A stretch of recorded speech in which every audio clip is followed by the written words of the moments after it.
they gave the world democracy, philosophy, art. But behind their marble temples, the Greeks practiced rituals so strange, even their gods blushed to witness them.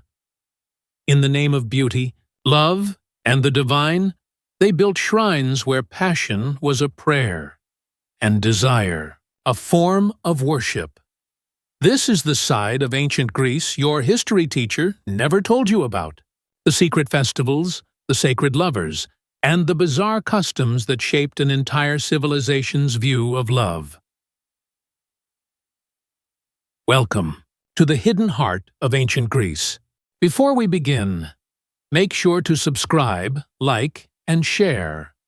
And watch till the end, because what you're about to hear will change everything you thought you knew about ancient Greece. The gods who desired like humans, they say the gods of Olympus watched over mankind. But in truth, they lived among human desires. In ancient Greece, love wasn't just emotion, it was divine energy.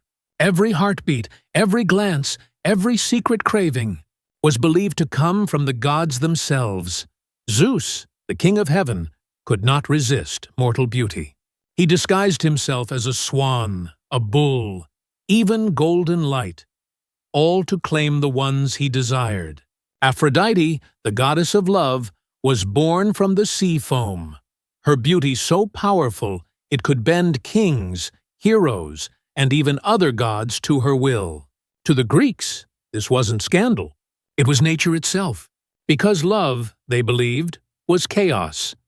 And chaos gave birth to creation. Temples rose high on mountain slopes, where marble statues watched in silence. People came not just to pray, but to understand their own hearts. Priests and priestesses taught that desire wasn't sin. It was communication with the divine. When someone fell in love, they said, "Aphrodite has touched your soul." When jealousy burned, it was Eros, the god of passion, testing your strength. Even in their stories, love was never gentle. It could inspire poetry or start wars. Helen's beauty launched 1,000 ships. Medea's love turned to vengeance that shook kingdoms. Each tale carried one message: passion was power, and no mortal could control it. Philosophers began to wonder, what is love, truly? Plato called it the force that guides the soul toward perfection. To love, he said, is to remember what your soul once knew before it was born. So, when Greeks loved, they believed they were touching eternity. At night, the people would gather under the torchlight of the agora, the open square. There, poets recited verses to Aphrodite, musicians sang hymns to Eros, and dancers moved as if possessed by unseen spirits. For them, the body was not shameful. It was the vessel of divine beauty. And so, in the heart of ancient Greece, where gods mirrored human flaws and humans reflected divine desire, a civilization was built, not on reason alone, but on the wild, unending power of love itself. Temples of love, sacred rituals and offerings. High above the hills of Corinth stood a temple that shimmered in the sun, dedicated to Aphrodite, goddess of love and beauty. From afar, it looked like any other sacred site, but inside those marble walls, love itself was worshipped like a god. To the Greeks, desire was not shame. It was a form of devotion. They believed that by honoring Aphrodite, they could touch the divine spark that created all life. Offerings of flowers, honey, and perfume filled the air, but some rituals went far beyond prayer. Travelers from across the Aegean came to these temples, not just to seek blessing, but to participate in sacred rites of affection. It was said that in certain ceremonies, love itself became an offering. Acts of union were seen as echoes of the god's passion, a living reenactment of divine creation. At sunset, torches flickered against stone columns carved with vines and doves. Priestesses of Aphrodite wore flowing robes of crimson and gold, their hair crowned with myrtle leaves. the goddess's symbol. They moved through the temple halls chanting hymns that spoke of beauty, longing, and rebirth. Men and women came forward to leave offerings, mirrors, jewels, and painted shells from distant shores.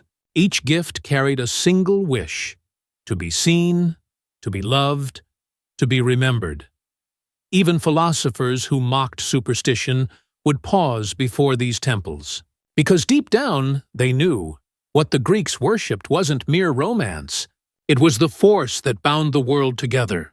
They called it eros, not just passion, but the power that drives creation itself. In smaller villages, these beliefs lived on through simple rituals.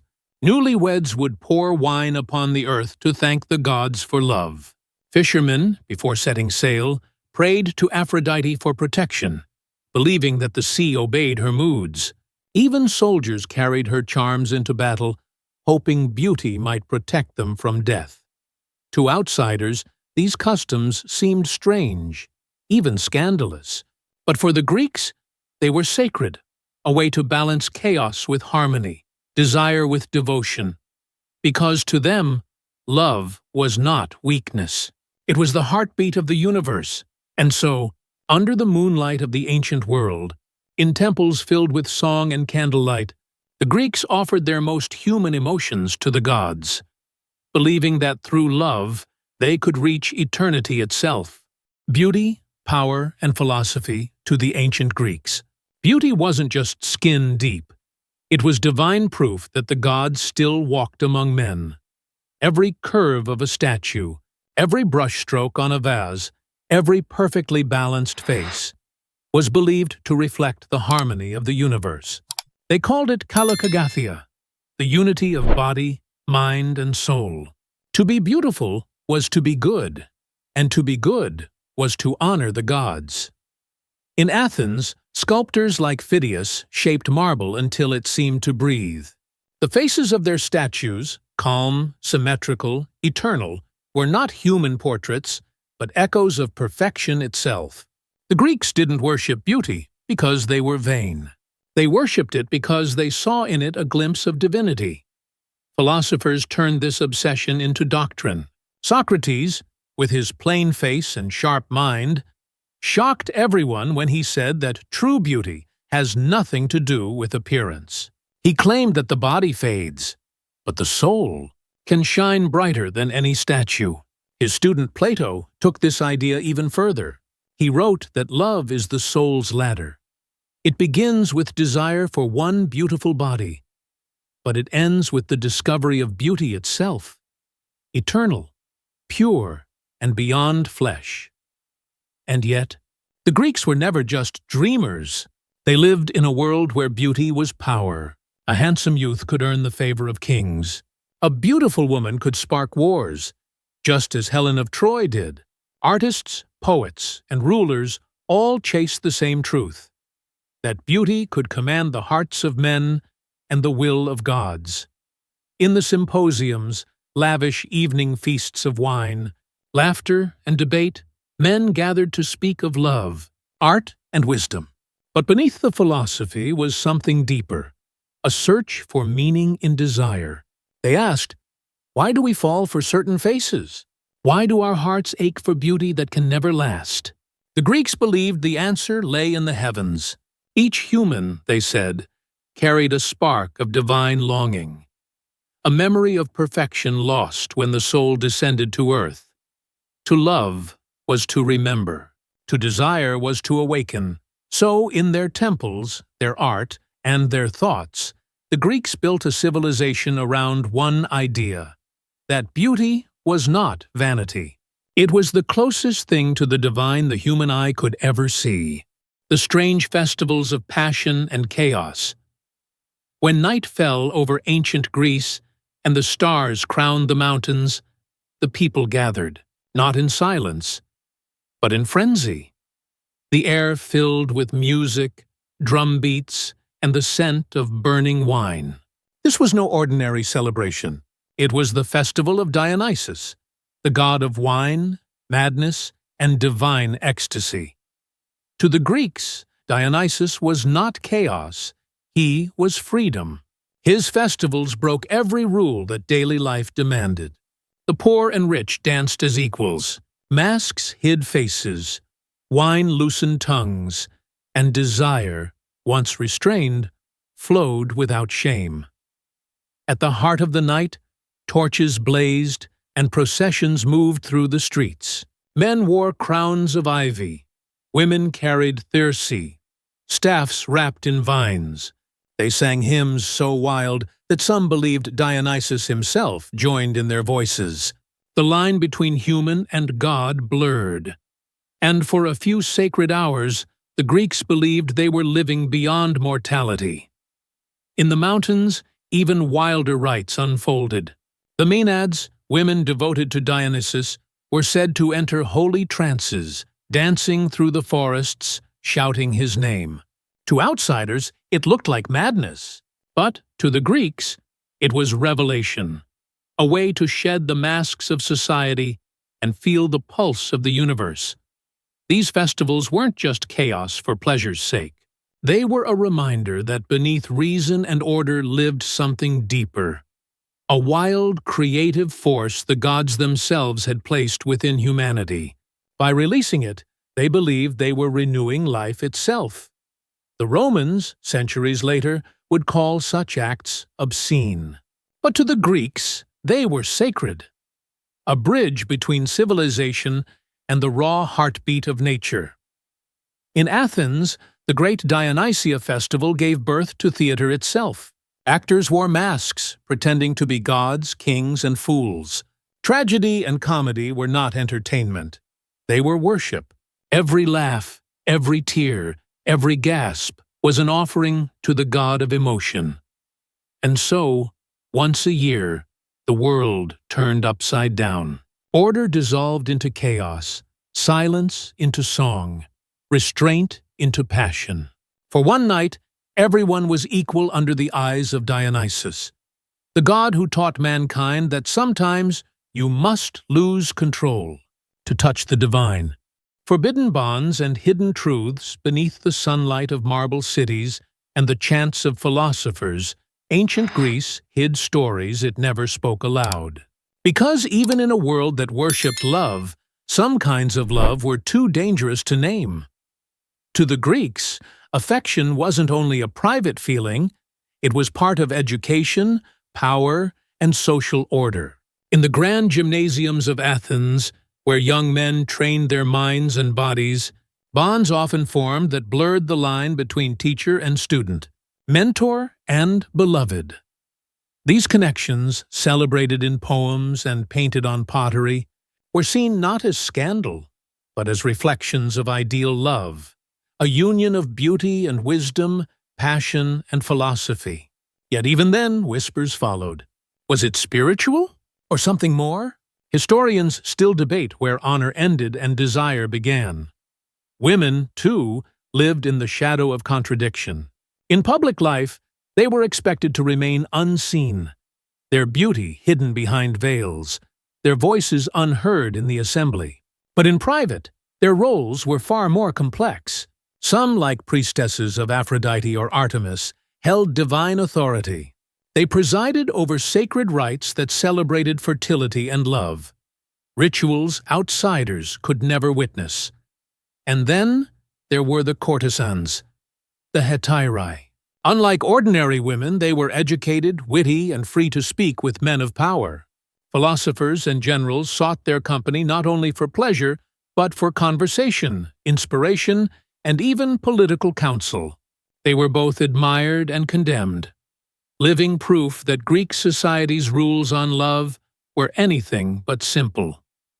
Yet even the freest hearts knew fear, because passion had consequences.